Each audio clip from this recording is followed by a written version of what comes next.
everyone, what's up? My name is Alex and I'm back with another video. And today we're playing, I was gonna say again playing. This time we're not playing, okay. This time we'll be card reviewing the new cards in HearthStone for the upcoming expansion Madness of the Darkmoon Faire. So, we'll be reviewing today Paladin and Mage cards that have come out. And we'll start off with a very strong new legendary for Paladin, which is High Exarch Uriel. At least in my opinion, she's a strong legendary. Overall, she's, for me, you know, if your deck has no neutral cards, gain Rush, Lifesteal, Talent, and Divine Shield. That sounds awfully similar to Ziliax. Wait, give me a second to close my window. Which is very nice. Ziliax, I think, was a 5-2, 5-3 or something like that. Well, or was he a 3-2? Wait, I don't remember Ziliax. Was he like a magnetic talent with Rush, Lifesteal, Talent, and Divine Shield, which was 3-2, or was he? I think he was 3-2. But he was cheap as mana, he was 5 mana, as far as I remember. So, it's like a bigger version of Ziliax, although it's not a mech. I like the idea of the card that it's this iconic paladin hero in general from World of Warcraft, Uriel, which, I don't know, it seems that some of the cards will be based around her, due to the fact that we have Hammer of Naru, which is like the Paladin Draenei hammer that they use. Like, is the go-to weapon for Paladin for the Draenei. So, very iconic card. So, she's a very good card when you're in a tight spot in general.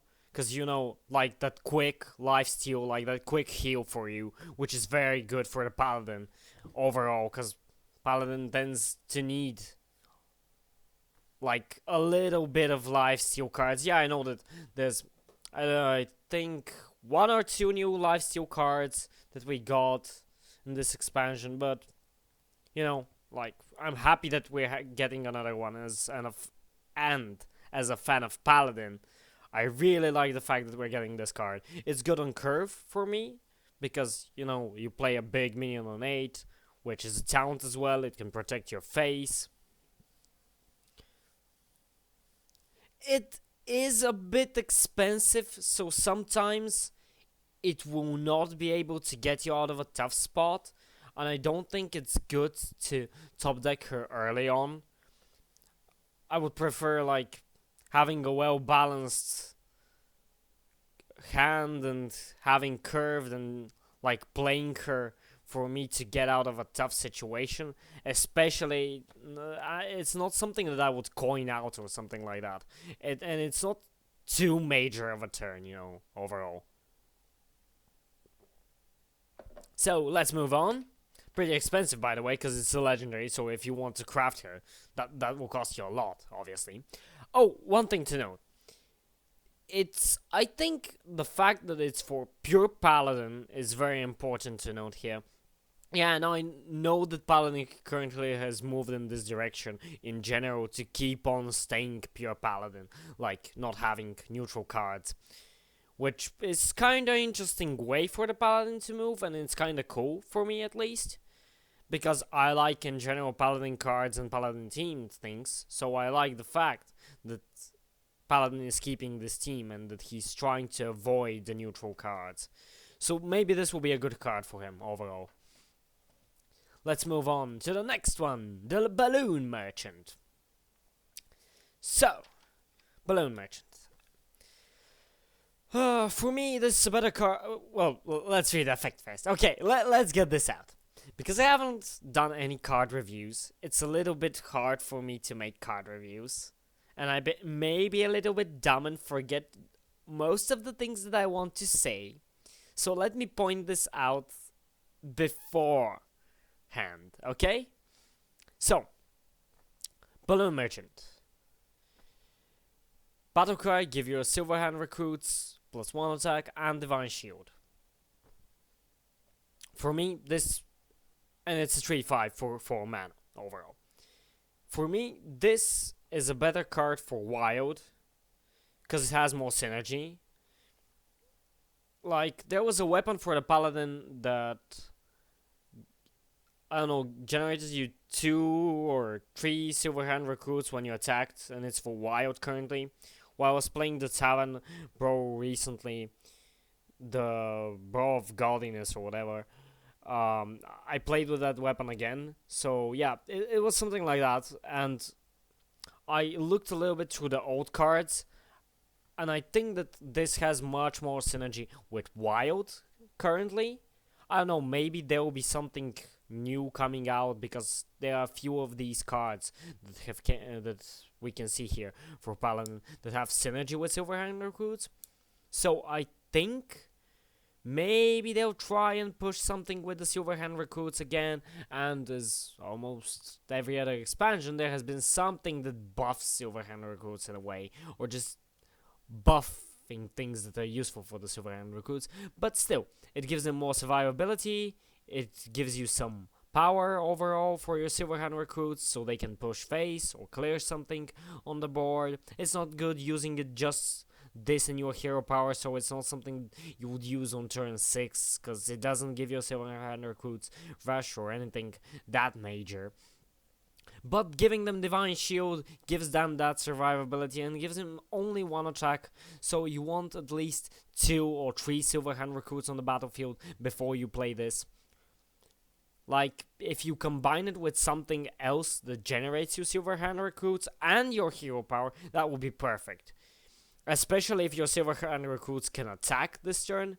Like, you've generated 1 or 2 Silverhand Recruits before that, you play your hero power, and then you play this, and you attack with the other 2, and, like, the one from your hero power is just chilling there, so you can use him next turn.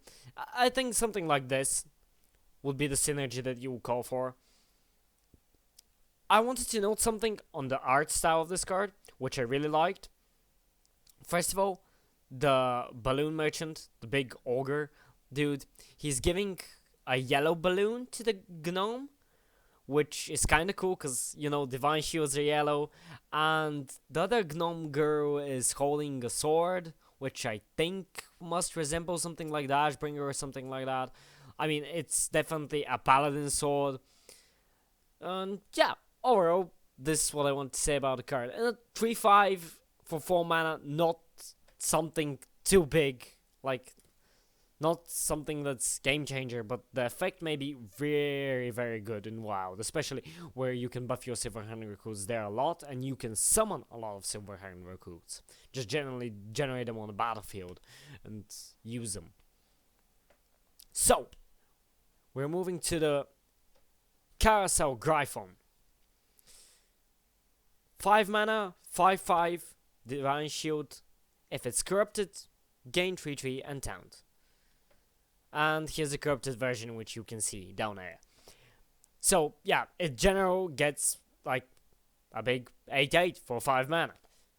If you corrupt it, of course. And the new corrupt mechanic is like you have to play beforehand a higher cost card so you can corrupt this. So you can't play this the same turn you corrupt it, which is downfall. Like, you have to play something like 6 or 7 mana cards so you can corrupt this, which you can't play at the same turn with this, which is a little bit of like bad in a way. I know you can cheat it somehow, but there's definitely a way to cheat it. Overall, I'm not very sure will the corrupt work if your cards are like, if you cheat their mana, for example, if you turn this into 4 mana or into 3 mana to some, I don't know, lowering costs effect, will this get corrupted again? If you lower this mana to 3, and afterwards you play something that's 4, will this get corrupted again, or will it not get corrupted? I'm interested in seeing that. Or if a card like with the freeze trap, if the freeze trap makes a card more expensive, will this get triggered from the card that got more expensive because of the freezing trap? For example, you have a card that's 5 mana. You attack to trade with the face. Freezing trap activates. That card goes back into your hand. Now it costs more. You play it. Ooh, does this get corrupted or doesn't it? I don't know how the corruption will function overall. I think I don't know overall this mechanic too good to be sure about all of those things. So yeah, let's move on. It's a general good 8/8 if you manage to corrupt it. So it's something that you maybe play on turn like 7 more likely than on turn 6, because you would want it to get corrupted, and of course you need to have it in your hand to get corrupted. As a 5/5, it's not too good, especially without it, the taunt, but when you do corrupt it, it's like a Tyrion in general, you know, except you don't get the Ashbringer, but you still get a Tyrion overall. And something that I found interesting, its flavor text is mech, so you may find some synergy there with it. You get a big 8/8 with Divine Shield. You just, in general, get a Tyrion just without the Dead Rattle. Like a silenced Tyrion, but which you've managed to give him Divine Shield, but he's cheaper, but okay, you just get a Tyrion without the Dead Rattle. Let's call it like that, because you need to cap the face. So it's not that much cheaper. And you have this, which you can magnetize things to it. Imagine Tyrion, which you can give him different buffs. That sounds pretty OP for me. So this may be a good card if you find a way to use mechs with it. Maybe not in pure Paladin, because you don't have too much mechs in pure Paladin, especially with the magnetic text on it. So maybe in another synergy, this may be a very good card. Let's move on to the Hammer of Naru, which I really like, by the way. I think that the battle cry is more important here than the weapon in general, because for 6 mana you get a 3/3 weapon. Not too much. I mean, a pretty bad weapon for 6 mana. But its battle cry is summon a 6/6 Holy Elemental with Taunt. Again, focusing very much on the Taunt perspective here. We're getting 3 cards in general that give you Taunt. And big bodies of Taunt, by the way. You have all the other cards like her. 7/5 Taunt with Divine Shield, 8/8 Taunt with Divine Shield, and here you get a 6/6 Holy Elemental with Taunt. Overall, pretty good bodies of Taunt. You don't have a Divine Shield on the Holy Elemental, I think? Yeah, you don't have a Divine Shield on the Holy Elemental, which is fine overall, because it's still a big minion, which you're getting through summoning, and overall you get like 9/9 in stats overall, let's call it that. But I think that the important part is, of course, the elemental, and it can be used in some kind of a, it's a very nice board control or a board tempo or something like that situation, and especially with the idea that it's a taunt, of course. This is a better card for me than Fire Elemental, which the Shaman, I think, had? Yeah, the Shaman. First of all, because it has more health, and second, because of the Taunt aspect, and third of all, because it's like you deal 3 damage, but over 2 turns, which is, I think, better. You can push face with the weapon, and like afterwards use the elemental to push face as well, and you can use the weapon to clear a minion, which can be a threat to your elemental that's a taunt. So this is pretty good. You can do 3 damage cut into 2 turns with your weapon, which is like summon a 6/6. It's like having a elemental with a battle cry, deal 3 damage to something, repeat next turn. It's overall like the weapon is more of the battle cry than the elemental itself for me. So yeah, in general, this is all I have to say for this card. The Fair. Okay, this I find very fun as visuals in general. I like the corrupted version as well, and this has very nice play, or synergy let's call it, with the Balloon Merchant, which I like overall. Again, you need to play a higher cost card to corrupt this, so you can get the 5 Silverhand recruits, because otherwise you summon 3 Silverhand recruits for 3 mana, which is still better than your hero power. But if you combine this, your hero power, and on the next turn you play Balloon Merchant, then you get a pretty good combo overall. You can like play Hammer of Naru the same turn. No, wait, you can't. Well, yeah, you can. You play Hammer of Naru, you get that big taunt. You corrupt your Day at the Fair this way. And you play the same turn with your Hammer of Naru, you play your 5 Silverhand recruits. Now you have 6 minions on board. Then you play the Balloon Merchant, and you give all your Silverhand recruits, those 5 Silverhand recruits, you give them +1 attack, like they become 2/1 with Divine Shields. Now you have 5 minions with Divine Shields that can push 10 damage in the face on that turn. 10 damage. Or they can clear something big on the board, which is a pretty good combo. But I think this will be an even better card in Wild, especially if you manage to combine it with the Balloon Merchant.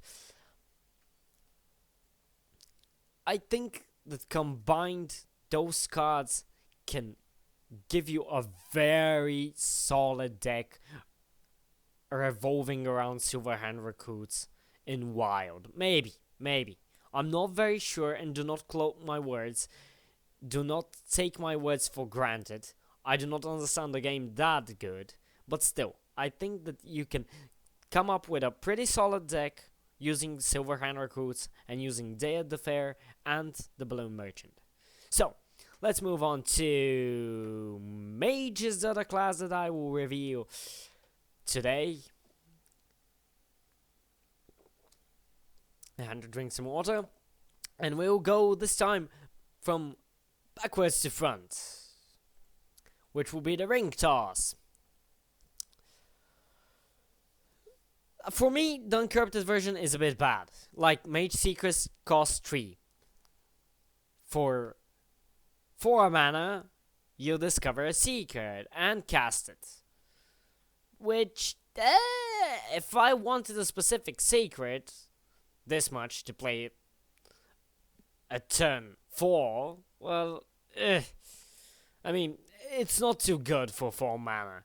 I know, yes, you discover a secret and you can discover something that you would need, I know, a little bit later in the game, or you can discover something that you currently need and it can get you out of a tough situation. But overall, just having to, like, giving 4 mana for a secret that's 3, not too good. I mean, yes, at least you get that discover option, but out of 3 cards, come on.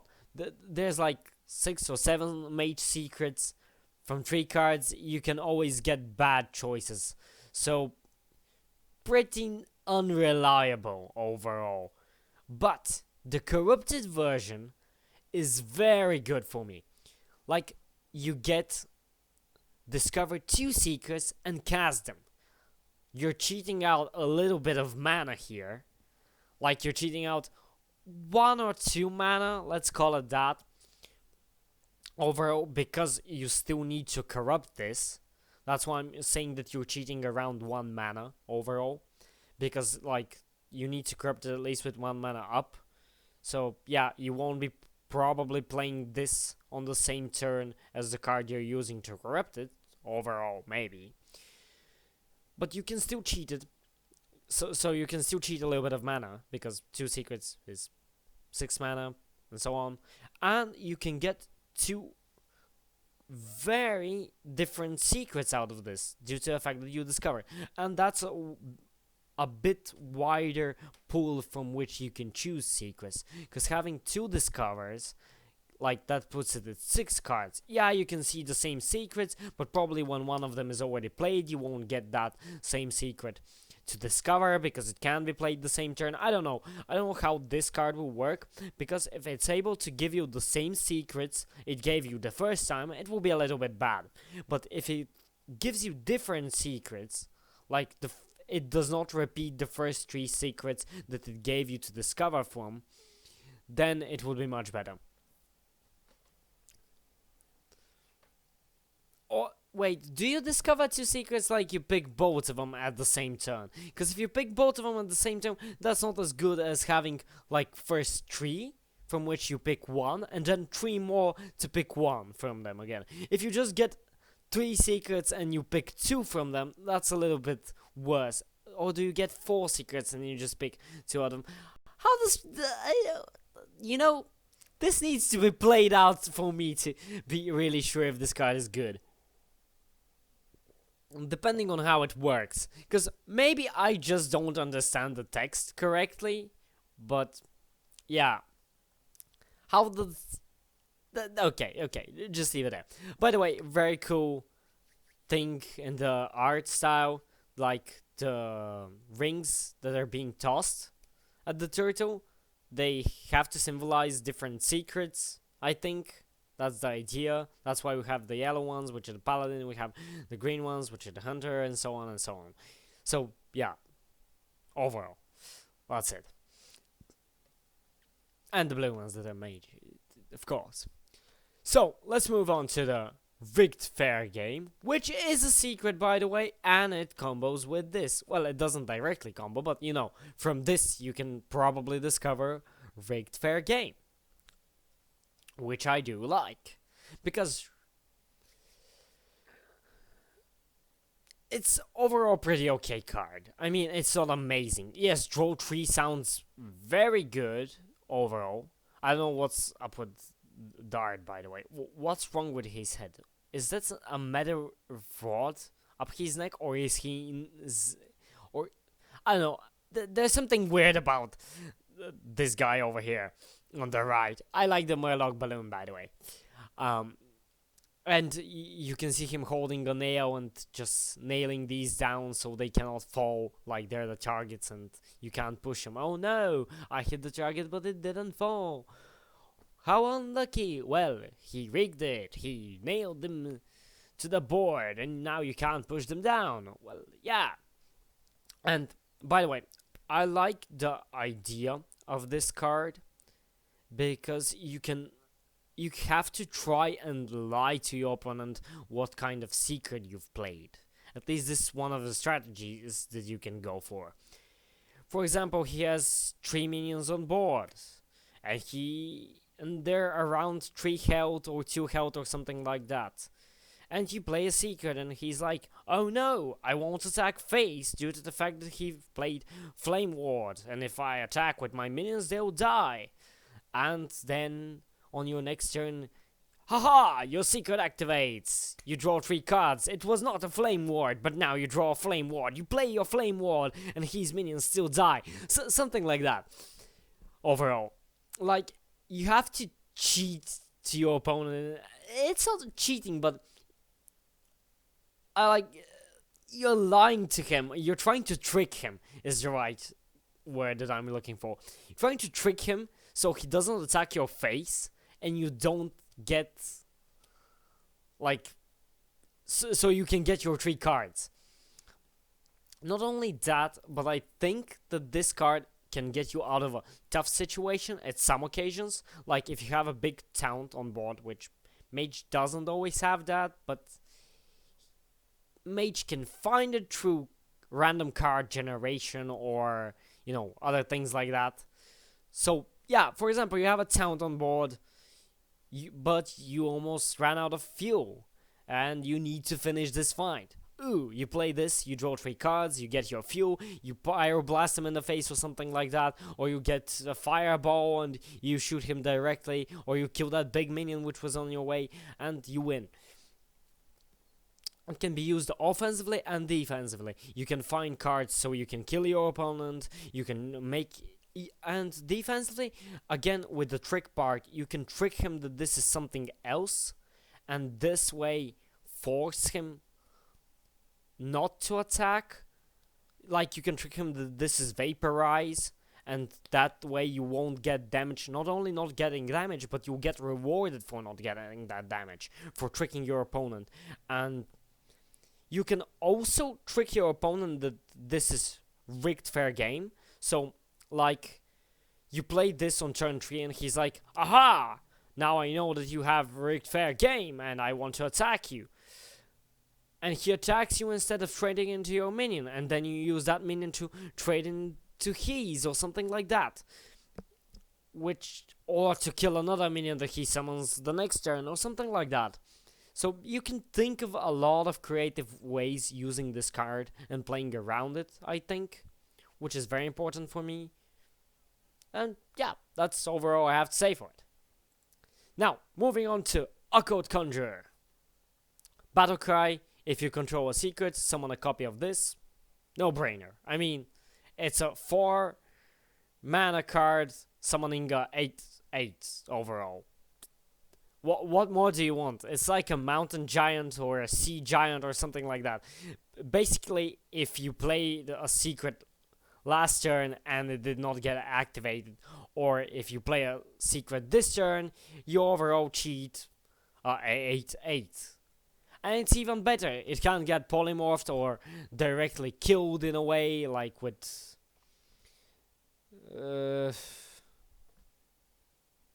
like with a vaporizer or something like that. It can't get directly killed because there are 2 minions.